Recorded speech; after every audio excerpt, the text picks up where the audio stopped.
I call this meeting Tuesday, November 23rd, 2021 of the Pittsburgh City Commission to order. Will you join me in the flag salute?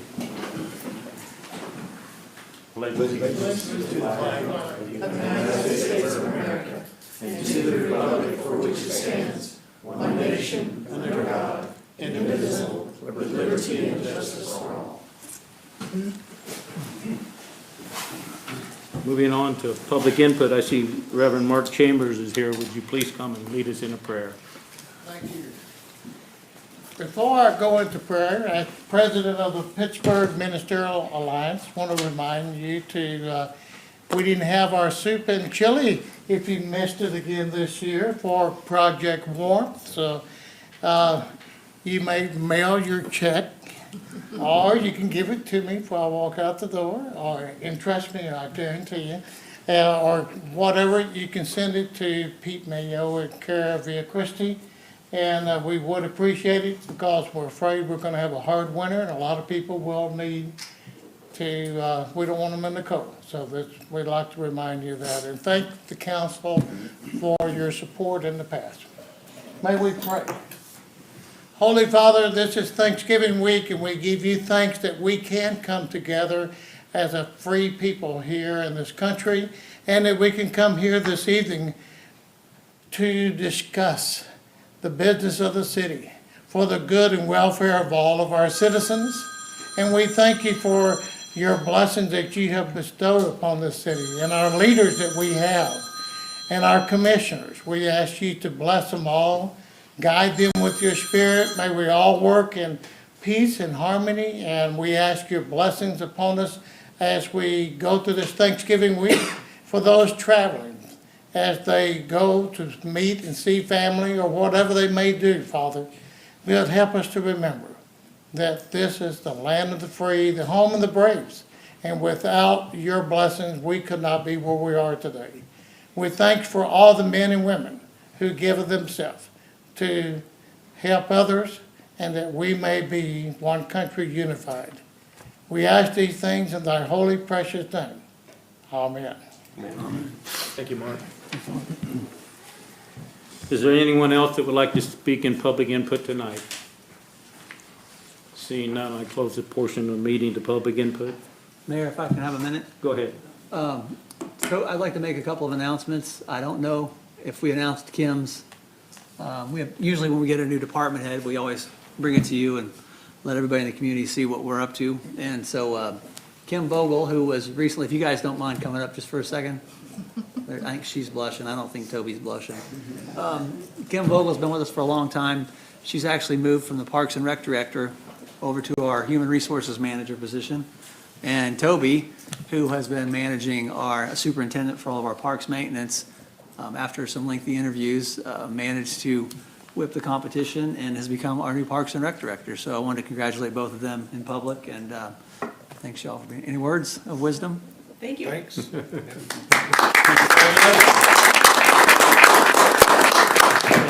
All right. Moving on to consent agenda. Are there any items to be removed for discussion? See. C? All right.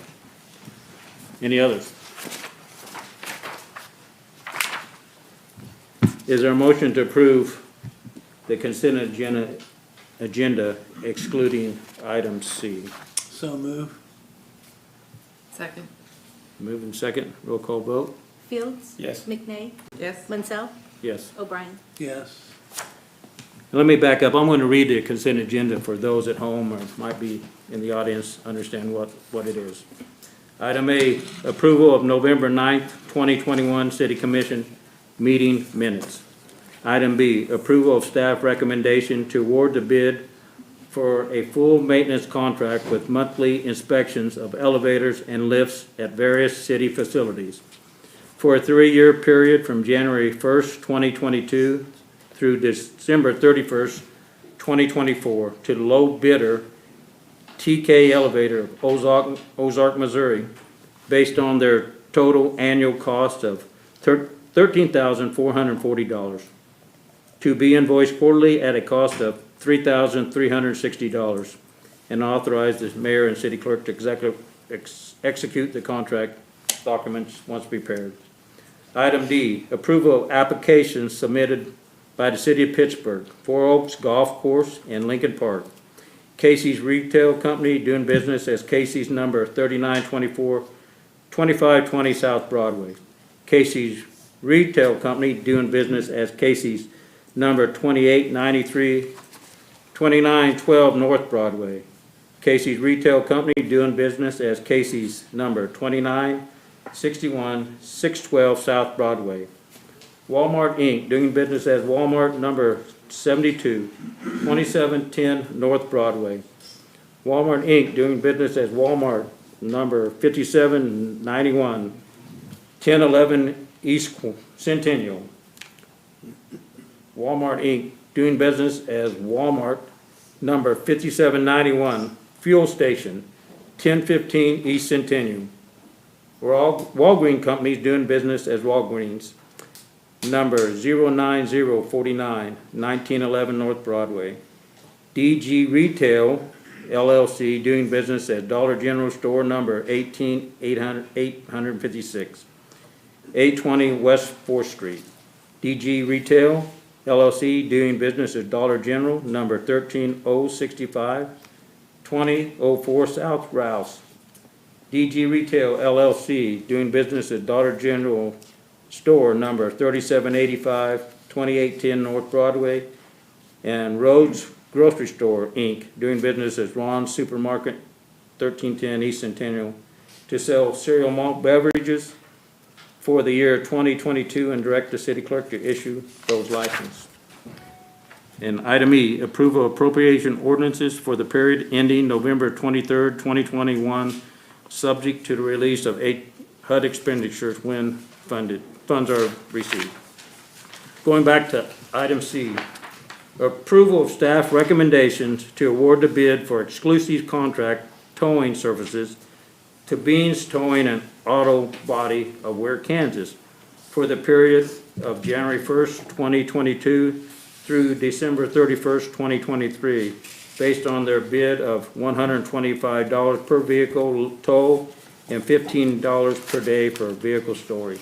Larry? Okay, thank you. Ben, my question, and not on the numbers or anything, but it's been brought to my attention that Beans is only open from 8 a.m. to 10 a.m. Monday through Friday to pick up anything out of the storage yard. Part of the stipulation for the contract is that if during normal business hours and after normal business hours, if somebody has an emergency item such as prescription eyewear, medication, a health-related item, he has to get immediate access there for them. And so an insurance company sends a tow from Kansas City, though, they don't have to be here between 8 and 10, or? His business hours. His business hours? His business hours. Which is 8 to 10, or do we know that? Mr. Bean? It's anytime they need it and they make an appointment. What we do is because especially the kind of contracts when you're dealing with it, you have a lot of, Yeah. Sometimes you deal with some situations that's not really easy situations. So what you do is you make an appointment with them, they show up, and you deal with them that way. That way you ain't got some bad situations in a good circumstance. So we make appointments and we work by appointments. That's how we do it, and it seems to work pretty good. And and I didn't see nothing different in the tow contract of that. So your normal business hours are 8 a.m. to 10 a.m. then, other than? Well, it's in the mornings, right? In the mornings till like 5 or 4:30 in the evening, whatever time they make an appointment, we show up. Now with the law states, if they have medication, eyeglasses is considered a prescription. If they need medication, anything, whatever time they need that, you make sure they can get that. I mean, that's how the law's written up. Okay, well, I understand that. This was an insurance company's question, that if they send a tow from Kansas City, they still got to get here between 8 and 10 or have an appointment to pick it up. Yeah, just call you and let you know that they're coming. So, okay, so if they call you and say, I'm going to be there this afternoon, because they leave Kansas City, they may not know. That's the question. Yeah, so someone's going to be there to let them have that car. That's I okay. do it all the time. I mean, All right, so I'm going to tell them that if they, Yes, sir. and then if they don't, they call and say, I'm on our way, someone's going to be there. Yeah, Okay. yes, sir. I mean, now I I'm sure wanna they're get my gonna tell me money. if you're not, okay? Yeah, well, I wanna get my money as soon as I can. Well, and they wanna get it out of toys, Yes, you know, so they yes, can get sir. it. Okay, so I'm gonna pass that on to them. Thank you very Okay. much. Yes, sir. Thank you, Ben. That it? Yes, Commissioner, thank you. Are there any other questions about item C? Is a motion to approve item C? So moved. Moved and seconded. All in favor say aye. Aye. All opposed, same sign. Item carries. Public hearing, 2021 budget amendment. The city advertised for a public hearing to be held on Tuesday, November 23rd, 2021 at 5:30 PM in the City Commission Room located in the Law Enforcement Center located at 201 North Pine to hear and answer objections of taxpayers relating to the proposed amended use of the 2021 funds in the 2021 budget. Good evening, Mayor and Commissioners. So as we approach the year end, we review our funds to make sure that we are in compliance with state statutes for our budget spending authority. So tonight's public hearing is asking to amend two of our funds. The first fund is the Section 8 housing. Our original budget was $1,530,380. Proposing to amend that to $1,680,000. And that's due to more housing units that are being leased in the 2021 year. The second fund is for our streets. Our original budget was $3,469,000. We're proposing to amend that to $3,978,000. This fund relies heavily on our sales tax. So when we prepared the budget in 2021, we had those revenues down as we would with our expenditures. As the sales taxes come in, we've built that money back up. It didn't come in as low. So therefore, we are able to do more projects, and so we'd like to increase that budget authority to spend that money. So at that time, if you have any questions, we'll open it up to the public, if you want. So we're gonna open up to the public to see if anyone's here to object to this and answer their questions. So if anyone would like to have any questions answered, please come forward. I don't see anything, so we're gonna close the public input, hearing, and move on. Is there a motion to approve? So moved. Second. Been moved and second. All in favor say aye. Aye. All opposed, same sign. Motion carries. Thank you, Larissa. Good job, Melissa. Consider the following: sale of 3004 North Rotary Terrace. Consider staff recommendation to sell the property located at 3004 North Rotary Terrace to Watco for a total purchase price of $900,000. Good evening, Mr. Mayor, members of the commission. As the agenda request stated, the city since 2002 has owned an industrial building in the Northeast Industrial Park that it's about a 40,000 square foot building. I believe for most, if not all of that 20 years, it's been leased out to a company called RollSource. RollSource, their parent company, was purchased earlier this year. The new owner announced immediately that they were going to be shifting that work to another state and closing the Pittsburgh facility. However, they are still under lease through next summer. But when word got out that RollSource was vacating that building, we had several inquiries from local businesses that were interested in purchasing it. So the city manager mentioned that we were going to put it out to bid because we felt like that was the most fair process. So we had an appraisal done of the property so that the bidders would know what the appraised value was. Bids were received last week. We received 3 bids. Watco had the high bid of $900,000. So we bring that to you tonight for your consideration for that sale to proceed. We'll be happy to answer any questions you may have. So what's Watco's plan for the building, Blake? Darren, I believe you saw the, Yeah, basically, they're building hopefully a multimodal over in the industrial park, and so they've got warehousing issues like everybody else, and one of the things they specifically said they would do was actually serve as a retail warehouse for other people that needed warehouse space. So that's what I know. Is there any further questions? There's a motion to approve. So move. Been moved and seconded. All in favor, say aye. Aye. Aye. Opposed? All opposed? Same sign. Motion carries. Thank you, Blake. thank you. Thanks, Blake. Consider the following: Atkinson Municipal Airport Apron Reconstruction and Expansion Project. Consider staff request to advertise bids for the Atkinson municipal airport and apron reconstruction and expansion project with the intent to apply for a federal grant. Okay, in April, you all had approved to enter into a contract with Olson for the design of this apron reconstruction project. And generally, FAA grants are a 90-10 split, and with COVID relief funding, that became 100% paid for. So there was nothing due on the city's portion for the design phase. The next step, we have come to this design, which everyone has been in favor of so far, and now we're to the bidding portion of that to be constructed. And Brian from Olson is here. He can explain the project a little bit more and what goes on there, and if you'd like for him to talk.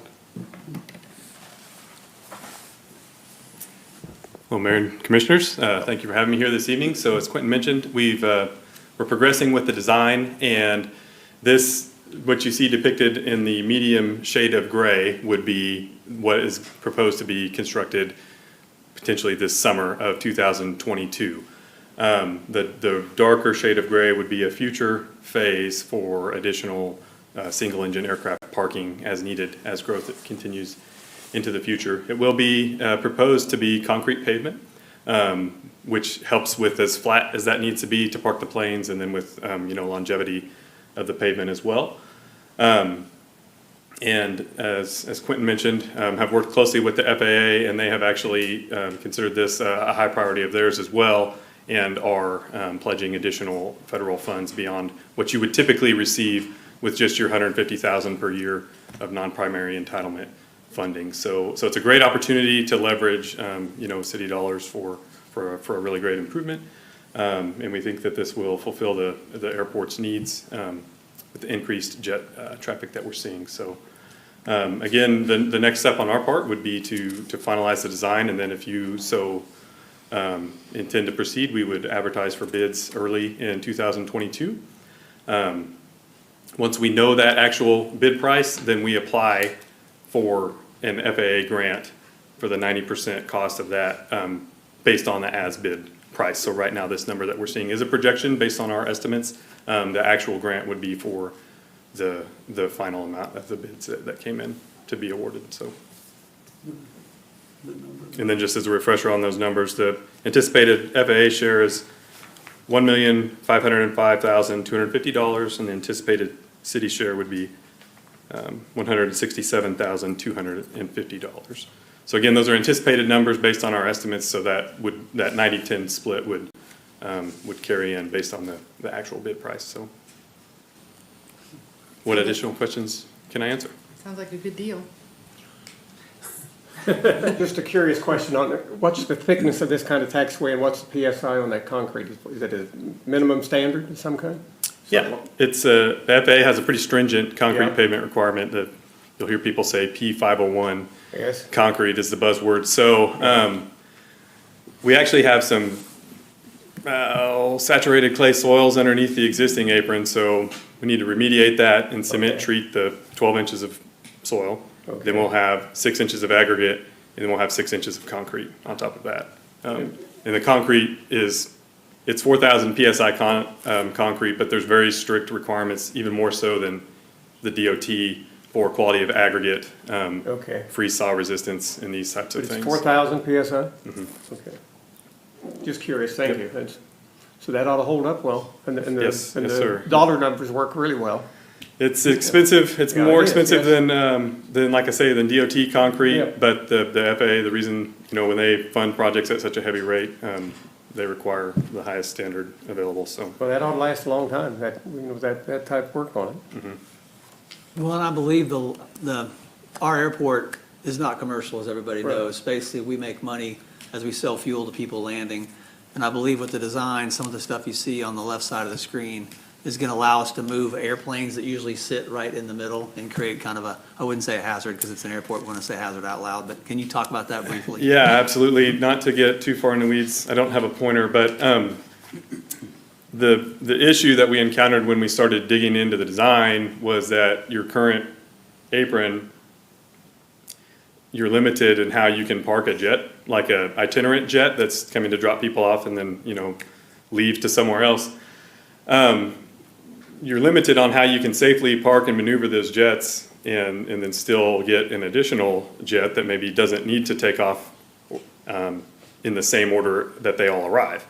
So it was actually we had multiple meetings with the FAA to convince them of that need as well. But so what you're seeing here allows, as Darren mentioned, if you see the 3 larger aircraft towards the upper end of the exhibit, that is an area that's going to be designated for kind of heavy itinerant jet parking, which will allow them to be refueled, unload and load passengers. But then we'll still have a designated taxiway to where an aircraft can get by those while they're waiting to be serviced. So it will serve our capacity and the need. But that required us to move the single engine parking, which today is marked and just happens in the middle of all that, over to its own designated area. So it will be a safety improvement and an efficiency improvement as well. Sounds like a good addition for our airport. Is there any further questions? Seeing none, is there a motion to approve? So moved. Second. Been moved in second. All in favor, say aye. Aye. All opposed, same sign. Thanks, you guys. Hey, thank you very much. Thank you, Brian. Request to change zoning. Consider the recommendation of Planning Commission / Board of Zoning Appeals to approve the request submitted by the City of Pittsburgh to change the zoning of certain areas located at 4th and Rouse Street from R1C Single Family Residential to CP2 Planned General Commercial. Okay, we're back with a bit of clarity on the map. So as you can see, lots 4, 5, 6, 7, and 8 that are clearly defined on the map were passed through P&Z for a rezone from residential to commercial, and here we are for your approval. So the question was where the line was on between, what is that, 8 and 9? And that not, is 9? Yeah, and so that property was acquired later, so it was not included in this rezone. It's not necessary for the project that is set to go on that piece of property, so therefore we haven't pushed that back through. So that lot, lot 9 is 50 foot? I don't have the dimension off the top of my head. Yeah, I know It's that's, not. the first one we had, they look like they're all 50-foot lots. The current one doesn't have the dimensions. I just question, if we own that, and it's gonna still be residential, we're not gonna include that? Yeah, that's not in what we're discussing tonight. So is that big enough to build a house on, 50-foot lot? I mean, yes, based on what the house, I mean, what So- size house it is. So we would have to sell it to somebody to build a Yeah, house. we own are it. not currently interested in building a home there. Yeah, that's my thoughts. I didn't, it's just 50 foot. I just wonder why we didn't include that. And you said that came later, but I don't know if anybody would want to buy a 50-foot lot. Maybe they do, but. Sure. And maybe the proposed development going there, May may need want it, to acquire yeah. that later on. All right. Are there any other questions? If there's no other questions, I move approval. All right, is a motion to approve by Patrick, is there a second? Second? Been moved and seconded, all in favor say aye. Aye. All opposed, same sign. Thanks, Quentin. Thank you. Ordinance number G-1332. Consider approval of ordinance number G-1332, amending section 82-111 of the Pittsburgh City Code, fixing rates and minimum charges for water services and provide an effective date of January 1st, 2022. All right, good evening again. The next 3 items, D, E, and F, all are pertaining to water, sewer, and storm water rates.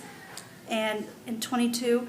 So the '22 budget was approved with a 3% increase for our water and our sewer rates and a 1% increase in stormwater. So tonight, we are asking to amend those ordinances with those new rates reflected. So could you explain why we chose to raise those rates? It's basically because we haven't done it in a few years, and so we're addressing our annual cost increases that we receive. And it also helps set aside funding for construction of our new wastewater treatment plant that is necessary to meet our EPA guidelines at this Right, point. thanks, So, thanks. Are there any questions about it? I move to approve. A motion to approve and second? Second. It's moved and seconded. All in favor say aye. Aye. All opposed, same sign. Motion carries. Thank you. Thank you. Larissa. Ordinance number G 1333. Consider approval. Do we need to We still need to do, approve the still need other to do two? E&F, although, Oh, well, appreciate you guys approving everything, but Yeah. so we approved everything. I had a question on, Excuse me. on item F. No, we have to we still need to approve. approve E and F, D, E, even and though F. it's. Oh, so we're not gonna We just did, vote. Larissa expedited them. but I Sorry. think we need to do it. Yeah, All right, well, I'm gonna read item E. okay. so. So we approved D? Okay, thank you. Okay. We approve them all at the same time. No, we have No, just approved we've D. approved D. Okay, we approved. So we will move on to E. All right. Ordinance number G 1333, consider approval of ordinance number G 1333, amending section 82-141 of the Pittsburgh City Code, fixing rates and minimum charges for sewer service, and provide an effective date of January 1st, 2022. If there's no other questions, I move approval. Been a motion to approve, is there a second? Second. Been moved and approved. How can I, All in favor? all in favor, say aye. Aye. All opposed, same sign. I said aye. Motion carries. Thanks, Larissa. Thank you. Resolution number 1248, consider approval of resolution number 1248, amending resolution number 1214, establishing the equivalent residential unit, ERU rate, and undevelopment property rate, providing an effective date of January 1st, 2022. And my question is, find it here.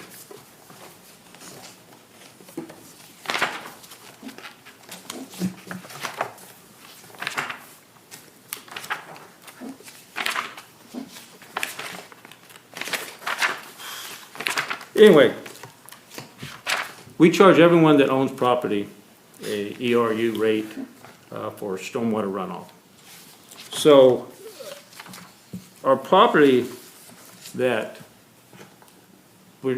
they're not abandoned, but nobody lives there, and they don't have water or sewer, is there a way we can charge the property owners of those houses or businesses that same rate, or do we do that as everybody else? I'm sorry, what's the question? It's an abandoned house or? Well, I mean, there's a lot of houses, aren't they, that, I know there's one in my neighborhood that probably gonna go up to sheriff's cell or whatever at some point. So nobody lives there, but they own the property. I'm sure there's no water or sewer to that property, so they're not paying for that service.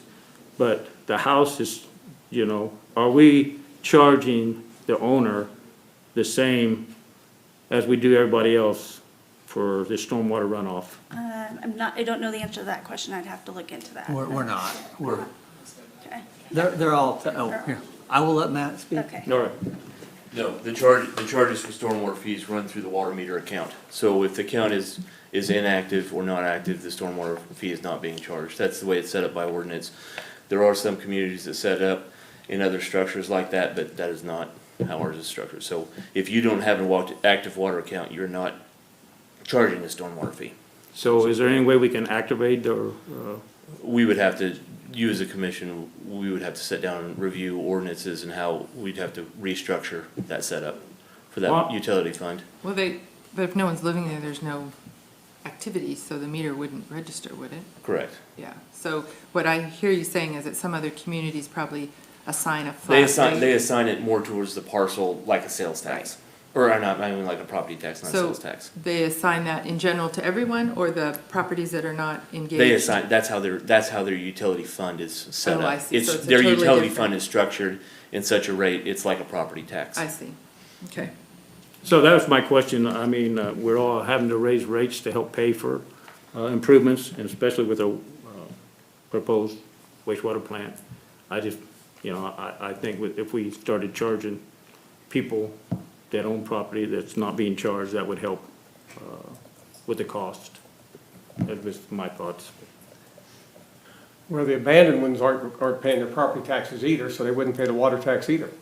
They're not paying it anyhow. You'd still be chasing after. Yeah, and they end up going to sheriff's sale, and So you couldn't put it on their, what the fees would be totaled, and then at sheriff's sale, whoever buys it has to pay for the rest of that, or not? I really don't. We're kind of getting on the weeds here. You kind of have to look at how you'd set that structure up. I mean, I just know that there's some communities around the nation that do it in a different way than how we have it. And so you'd have to really get into the legal review of that setup. Yeah, I mean, the answer is yes. I mean, theoretically, we could do anything. Our model for charging for stormwater is one that doesn't go by just how big the property is. It's literally on usage. So most of the communities that are doing what you're saying are using the other model. We could come up with a hybrid where we could say, yeah, theoretically, we can figure out how big it is, and if we use that other model, this is what your charge would look like. But we're still chasing people that aren't gonna pay their bills anyway. And theoretically, you could get something, I guess, when a property changed hands after it went to a sheriff's sale, but normally, a lot of those costs are waived anyway for mowing Okay. and things, so it's in concept, it could work. Practicality, it probably would be more work than it would be to what we would collect, but I hope that helps. Oh, yeah, thanks. I have no further question. Is there a motion to approve resolution 1248? So move. Been moved. and- Second. Second. Been moved and second. All in favor, say aye. Aye. Motion, all opposed, same sign. Motion carries. Thank you. Resolution number 1249, consider approval of resolution number 1249, adopting and improving the proposed capital improvement program for the years 2022 through 2026. Good evening, Mayor, Commissioners. We're bringing the capital improvement plan to you for approval. Our departments put a lot of effort and time into their individual department lists, so the thanks goes to them for the effort on this document. This is a document we update annually that identifies our capital projects over the next 5 years, as well as a funding plan for it. Hopefully you received a copy in your packets, but I'll take us through a quick overview. So the plan identifies over $250 million worth of capital projects. Year 2022, the first year, is balanced with the 2022 annual budget. The next 4 years are really used as a planning tool for us as we develop future annual operating budgets and the 5-year financial forecast. As you can see, you move out in the later years in the plan, more and more becomes unfunded. We like to include all projects in this, whether funding's been identified or not, so we have a list of all needed capital replacements projects. Roadways is our largest category of projects, followed by our utilities, infrastructure, water, wastewater, and stormwater. Notable projects in the near term are the East Quincy roadway project that we're bonding next year, and then, of course, the wastewater treatment plant replacement project.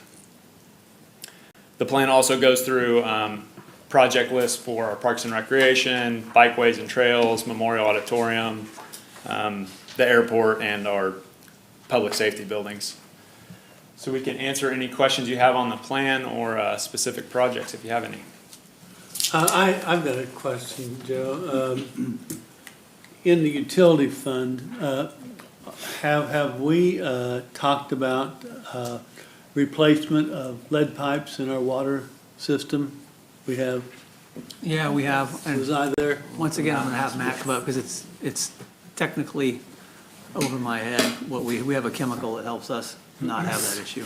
So, yeah, on the lead pipes, so we sample every 3 years by KDHE. In fact, we still struggle even trying to get enough samples just from 30 people in town. Those rules are continuing to update and change. We have, for the last probably 2 decades, I would say at this point. As we come across lead lines, they get replaced, the lead service lines through the properties. There are still some that exist and we come across them, but they're a rarity at this point. Fixing those and going out, it's our service line between the main and the water meter loop setter. So we replace those as we come across them. We also treat with a phosphate so that we don't have that corrosion going on within our system. That's why our system's more protected in that regard. The struggle with the lead lines is to really find them. You literally have to go dig them up and search. And we've went through some exercises of what that looks like, from building permits to updated permits for remodels and renovations, and tried to isolate and identify, but really it becomes pretty challenging in that, because who tells you what they do all the time? So really, it's a challenge. It would be a big investment to go through, but it's a very limited, we do not come across them that often whenever we replace and as we go through, so, but we continue to work that way. But we don't have a dedicated set of fund, and really as a nation, there's really still not a good, I mean, they're working on some Infrastructure Act and everything like that, but it's a monumental task, and you know, we have specific areas within the city that we know there's more likely than there's not, but some of that reflects whenever the mains got replaced, they replaced the service lines as well, so. Okay, thank you. I have a question on the roadways and maybe more of a request that, I know in the past we've done it, that we have a map of the roads that we have addressed in the previous year with a color, and then another color from the roads that we are going to try to get done in the following year. I think it would be good if we went back to that, so the people that's paying the sales tax for roads can get an idea that, hey, yes, this is what we've done, this is what we want to get done, and don't hold us to it, because something could have come up and maybe we can't get them all done. But I'd like to see that maybe the taxpayers can get an idea of what the project. Yeah, and we keep the sales, I'm sorry, isn't that on our website? Yes, it is, and we try to keep it updated. We had that discussion earlier this week with my staff. One, for making sure we had all the roads we did this year updated on that map as we get towards the end of the year. And then 2, we need to sit down and have some planning sessions of what we're gonna stab at next year, for sure. So sometimes websites, you have to kind of dig for that. Do you feel like it's easy to find by a consumer?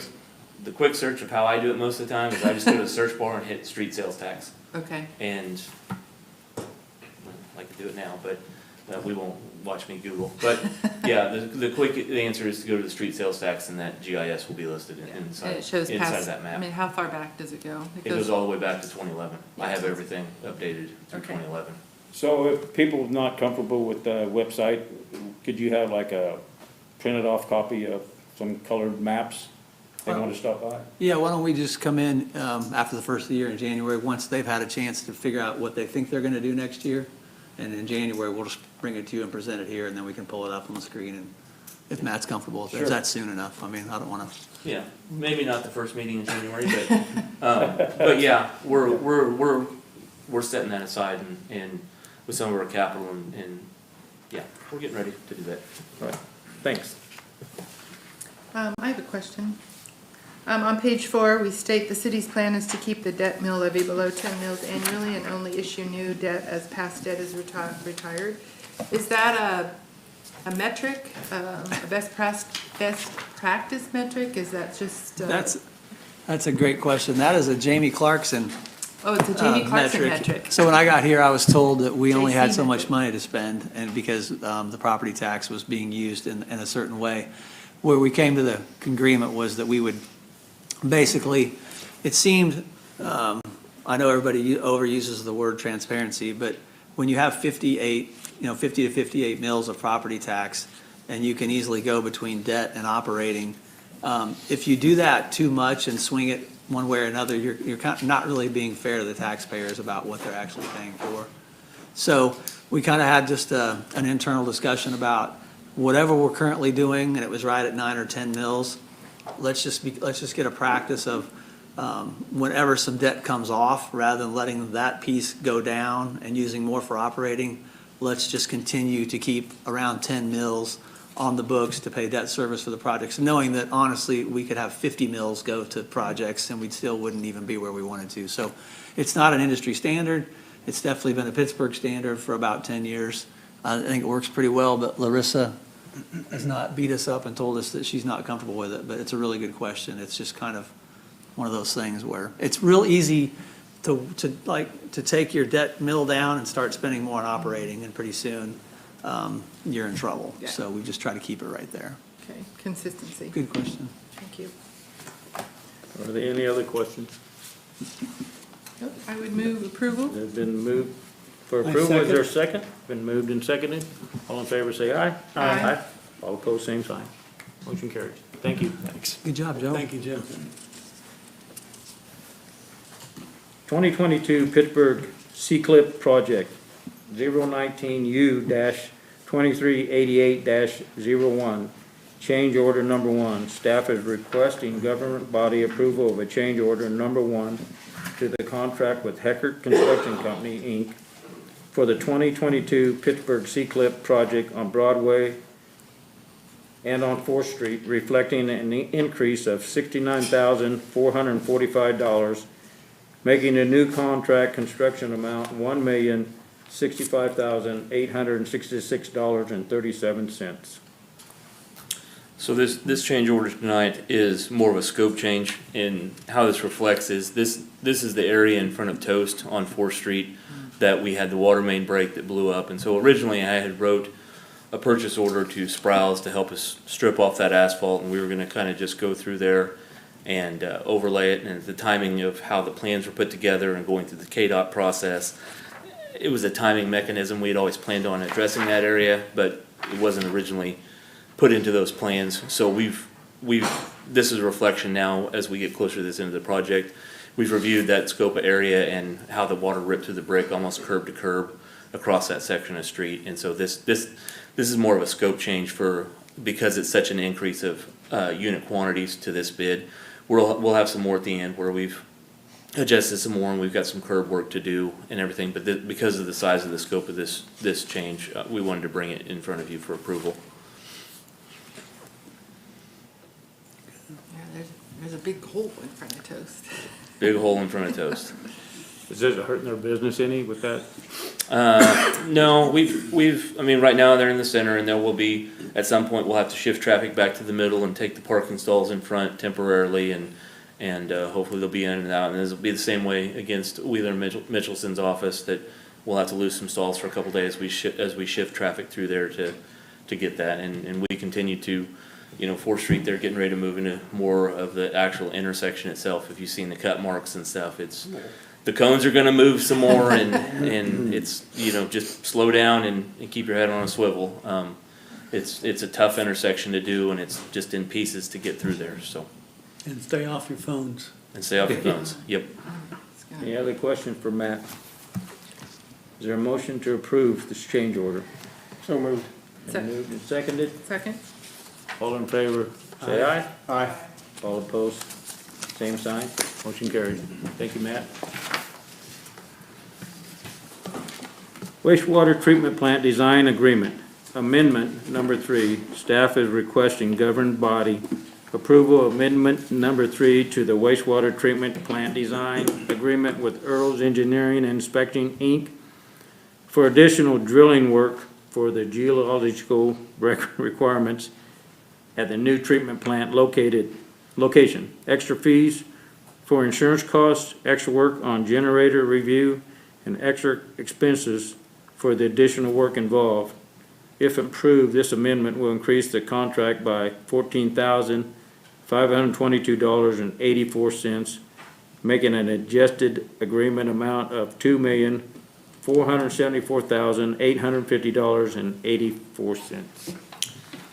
So the primary of this change order is, so in Pete's contract, when he set that up, we had identified a potential spot for geotechnical investigation, but we hadn't designed the size of the structure, we hadn't put put any of that around. So, he contracted with Terracon, he had some quotes, and so, and everybody, all of our engineers that, interviewed for the job did that. So, he put a proposal inside of that. Once we have now identified that we are going to the north side of the existing facility, we identified what the size of our structures needed to be. We have to have 2 clarifiers, where those units are gonna be.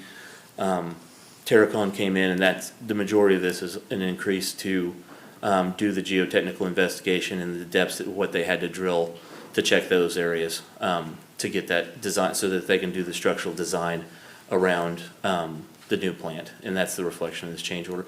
We also had another one where we did some exploration around power generation, natural gas power generation, for trying to do some electrical cost savings for this facility, is the other little part of this. Are there any questions? Is there a motion to approve? So moved. Been moved and Second. seconded. All in favor? Aye. Say aye. Aye. All opposed? Same sign. Motion carries. Thank you, Matt. Matt? Non-agenda reports and requests. Oh, We have a winner? So this Saturday, Small Business Saturday, we've done this past couple years. There's a downtown lookbook that can be purchased. It has deals in it, downtown for $5. And then, also your passport. When your passport is full, you've stamped different businesses that are participating in Small Business Saturday.